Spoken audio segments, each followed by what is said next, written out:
దేవుని మాటలు ఎండి బంగారాల కంటే విలువైనవి.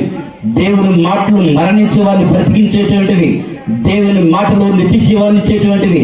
దేవుని మాటలే ఈ లోకములో మానవునికి, ఈ లోకానికంటే విలువైనవి. హల్లెలూయా. జ్ఞాపకం చేసుకోండి ప్రేమైన దేవుని బిడ్డలారా. అయితే ఇక్కడ ఏమంటాడనంటే చూడండి, ఆ మాట అంటాడండి. ఏమంటాడనంటే ఇప్పుడు నేను చదివాను కదా, ఉండి వారితో కలిసి మెలిసి ఉన్న వారికి ఆశ కలదు, చచ్చిన సింహము కంటే బ్రతికి ఉన్న కుక్క మేలు కదా అని అన్నాడండి ఇక్కడ. అంటే సింహం గొప్పదా కుక్క గొప్పదా అన్నాడంటే సింహమే గొప్పది, కానీ అది చచ్చిపోయింది.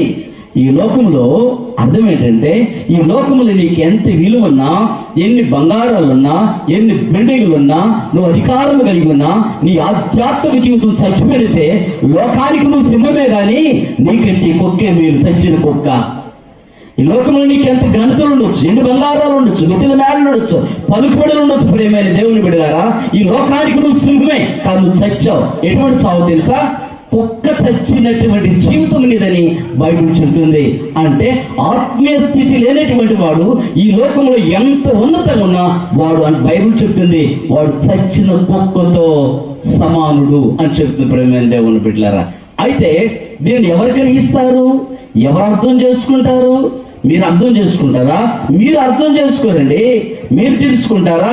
చుట్టుపక్కల వారు తెలుసుకుంటారా?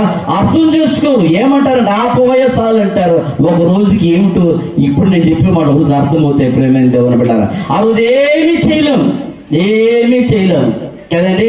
ఏమంటారు కదండి, ఏమంటారు, పంచలు పెట్టేస్తారు, పాట పడతారు కదండి.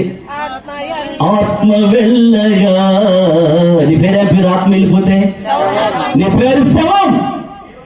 ఆత్మ వెళ్ళిపోతే నువ్వు శవం. నీ పేర్లు 100 పేర్లు ఉండొచ్చు, నీ పేర్లు మంచి మంచి పేర్లు ఉండొచ్చు, నీవు శరీరంలో ఆత్మ నీలోంచి బయటికి వెళ్తానే నీ పేరు శవం. ఆత్మ వెళ్ళగా